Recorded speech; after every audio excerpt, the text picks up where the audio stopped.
children, and heart health. There are new efforts being made here in Florida to be proactive in finding potentially unknown heart conditions. We sit down with a mother and father who, to their knowledge, had a perfectly healthy baby girl until one horrific day in June changed that. Let's go on the record. WPBF25. This is On the Record with Nathalie Pozo. A new law requires all high school athletes to receive an EKG. This after an 18-year-old collapsed and died during a football game last year in Florida's Panhandle. Doctors are weighing in this morning. But first, we want to join Tiara and Tori Smith. Their 8-month-old baby girl was perfectly healthy to their knowledge. Thank you both so much for being here with us this morning and sharing your story. First of all, our condolences to what your family is going through. Let's go back to that just awful day in June. Tiara, you told me that True Moore was in her car seat. She started crying. It was a cry you said you had never heard before. Never. And you knew something was wrong. I knew something was wrong. Just driving that day, Natalie, it's just like she was asleep, resting well, you know, she and her brothers, and she woke up with a cry. And I immediately looked at my husband and I said, babe, pull over, it's different. You know, a mom knows, you know, how her child sounds. And when I went to get her out of her car seat, thinking I could console her and everything was gonna be well, her chest was going in extremely fast. And I'm looking at her and she's grunting, and I'm like, babe, we have to rush her. I don't know what's going on. And in that moment, we realized, hey, we're on the turnpike, you know? How do we exit? Where do we go? You know, in that moment, you just want to get her to the help. And we immediately got off, and the first thing we saw was a pediatric urgent care. So we immediately rushed her in there. They took her back. I promise you, we were there all of 5 to 10 minutes. And they realized that at that point, her heart rate was at like 185. Norm is 160, and they're like, hey, you have to rush her. At this point, the ambulance would probably take longer. We need you to take her to the #1 trauma hospital at this point. And he stayed on the phone with us, the doctor, while we reached her and took her there. We got in there, and immediately they go to take our heart rate, and my baby's at 240. Oh my gosh. And so they're rushing her back. You know, they're doing the EKG. They realize something is off. And our princess, you know, it just makes me smile. She's just playing. She's just singing. You know, she loved Gracie's Corner, and so we're playing that and with the nurses and the doctors, and we're just thinking, Natalie, that at that moment, maybe it's just asthma. You know, maybe everything is gonna be all right, you know? And so in that moment, you know, after they're doing all their tests, they wanted to airlift her to Joe DiMaggio. Unfortunately, the weather was bad, and then from there, one of the head pediatric doctors was actually on their way up, so they drove from Joe DiMaggio. So it took an hour and a half. Usually it would take 2 hours, but you know, she was speeding to get to us. When she got in the room, you know, she ran all the tests, and you know, her heart looked fine. But then, you know, after some more tests, the echocardiogram, she was saying that, you know, the heart just looked weak in itself. Didn't know why, because true in herself, you know, she always had a clean bill of health until that day. And so it was just to the point to where we were just thinking, okay, we're gonna get this figured out. We're gonna get this handled. And can you imagine someone looking at you and saying, we're gonna give your baby fentanyl? Yes. You're a mom that don't know. You're a father that don't know. And you're like sitting on there like, listen, her heart rate is through the roof. They shocked my baby to resuscitate her 4 times. And you hear her squeal. And it's like, baby, just hold on. Just hold on. You know, we're gonna get through this. And then you look at them. You look at them just try over and over again. And when I say the nurse, it was so many of them in there trying to save my baby. But unfortunately, we lost her. Yeah. So tell me, what happened then? You said that True Moore, she became unconscious. Yes, she actually became unconscious because they tried to resuscitate her they did 4 times. The last time we just noticed, being parents, you don't understand, we hear epi. It plays over and over again in my head. And you see all these people just rushing in and trying.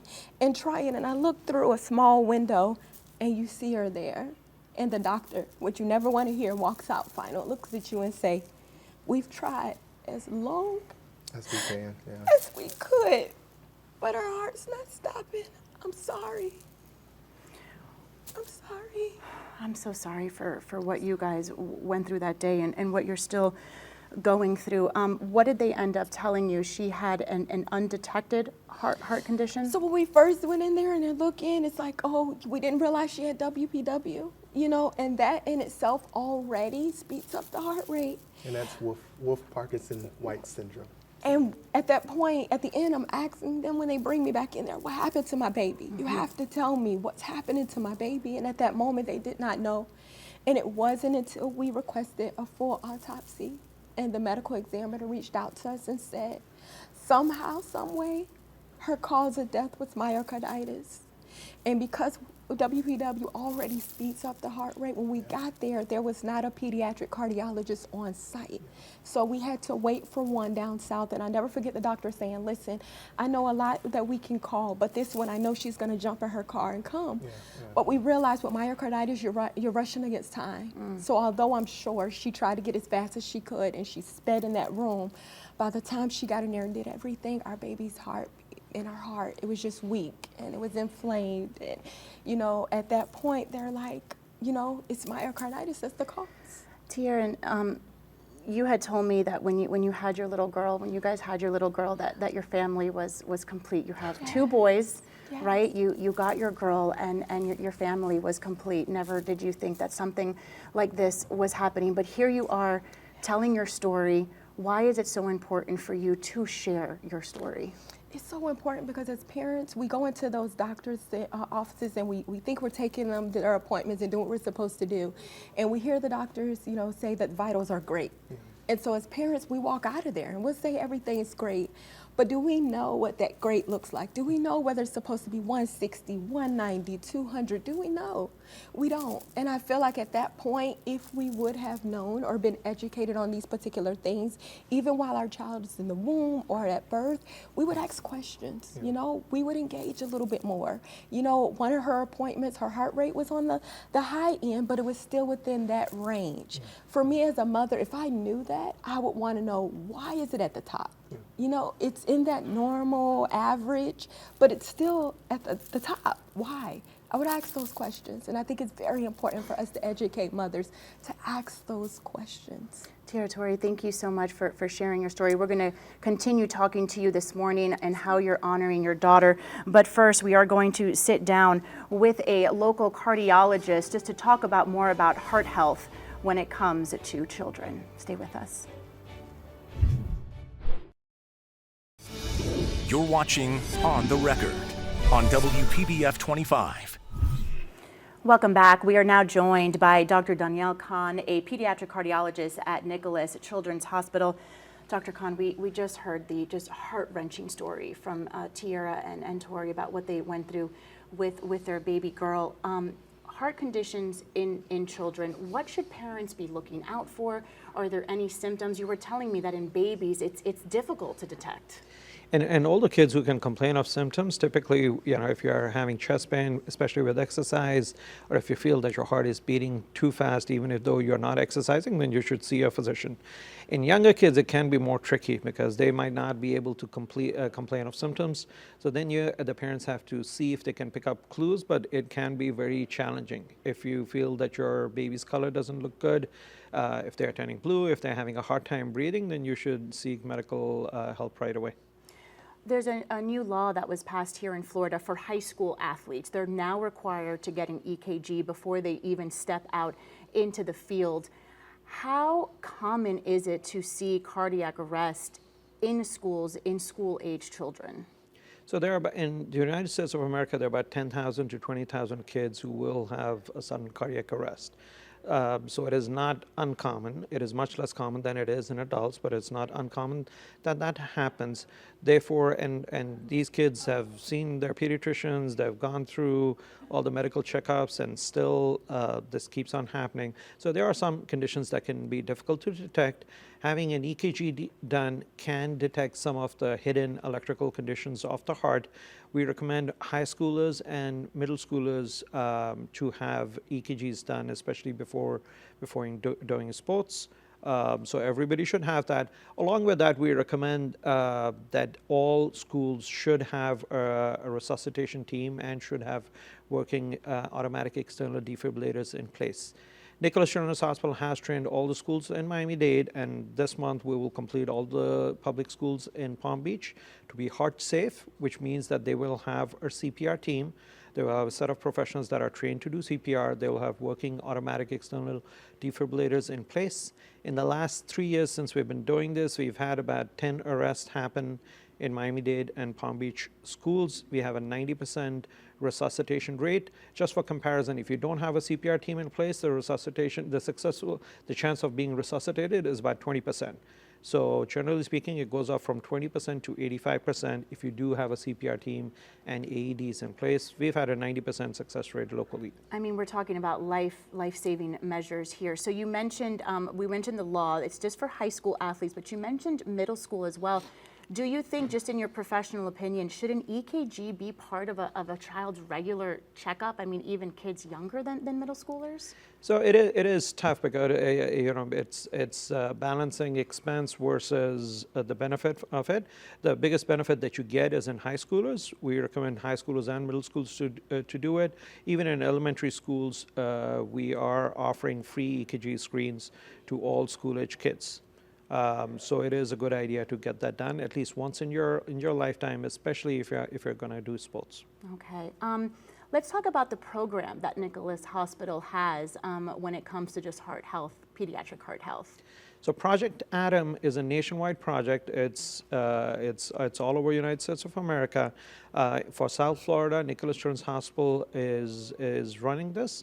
What that involves is that we certify, we train, and then we give them a certificate that school has a team that knows how to do CPR, and they have automatic external defibrillators at the school, and those can vary anywhere from 3 to 8 defibrillators depending upon the size of the school. The high schools, some of the high schools are huge, so you need more defibrillators in place. Mm-hmm. The defibrillators have to be in working order. They have to be checked regularly, and then we do a mock drill in which you assume that there's been a cardiac arrest, and our goal is to get that kid or adult CPR and defibrillation within 3 minutes. Yeah, so important. And you have to do that within 3 minutes to get certified.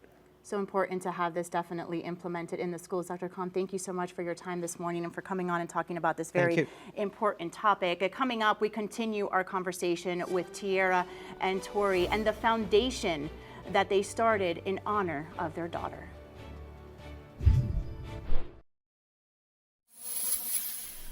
We are back this morning with Tiara and Tori to talk more about the foundation that you started in honor of your daughter. Talk to me about the True Amore Foundation.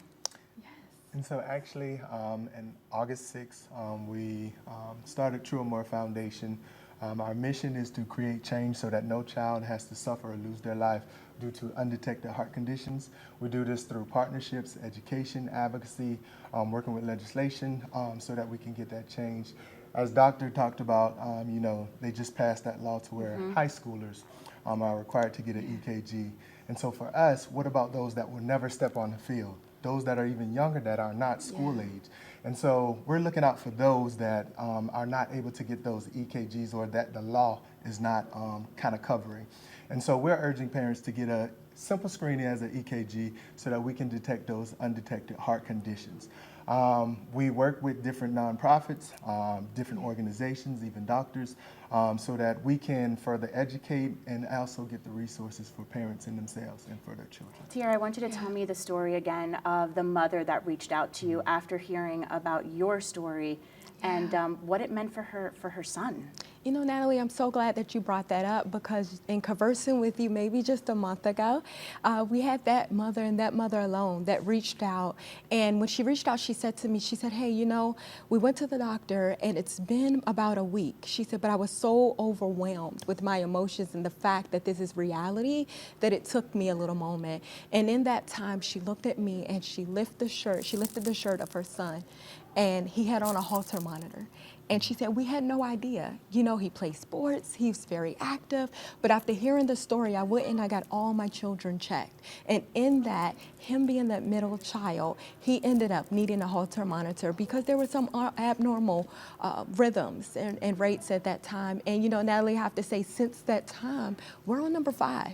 Wow. Number 5. Five Number people, 5, five parents have 5 reached out. lives that the True Amore Foundation and True has been able to save these particular lives. And I'm pretty sure there's more, but these individuals make it their business to reach out to us for the website, messenger, calling us and finding murmurs, you know? They didn't realize, we had one call us directly from the hospital last week with a 1-day-old stating, I was adamant about getting an EKG and her daughter has 2 murmurs. Oh my gosh, You look at know, that. just this week we spoke to a pediatric doctor that's in South Carolina, and he said, you know what, just from your story, we realized that a baby had SVT, dealing with the heart. The mother didn't understand why he was profusely sweating.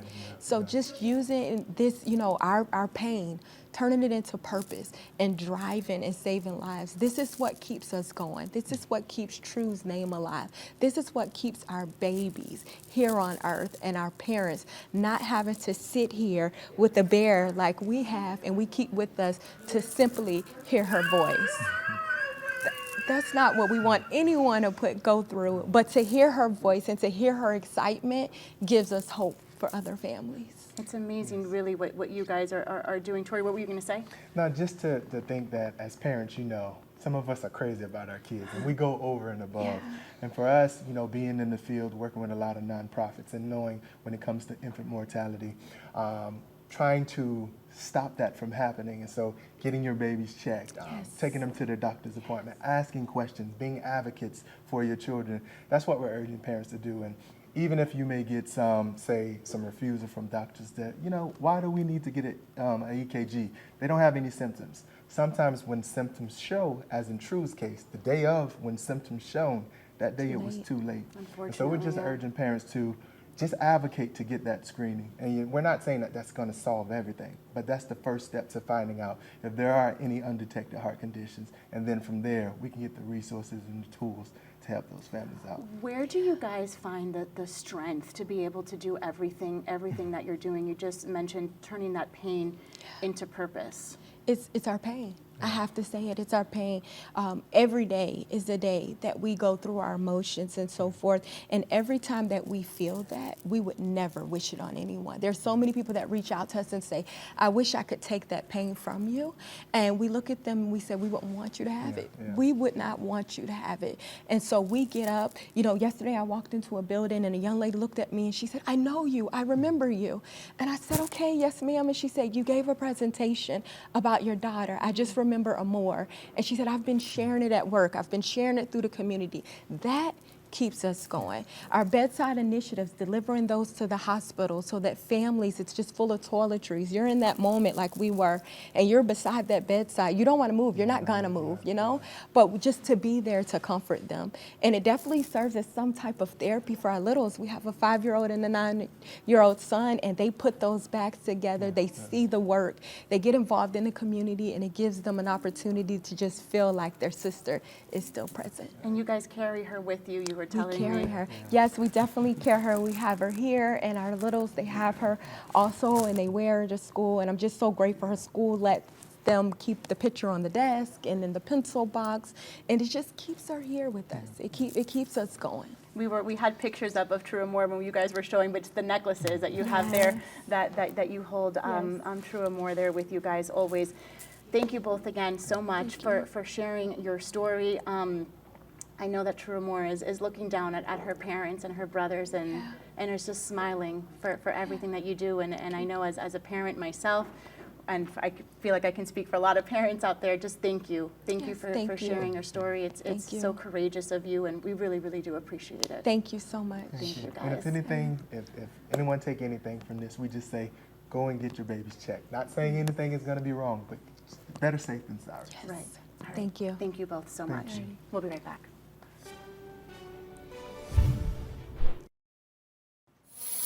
Thank you for making us a part of your morning. As always, we encourage you to be part of our discussion each and every Sunday right here at 10 a.m.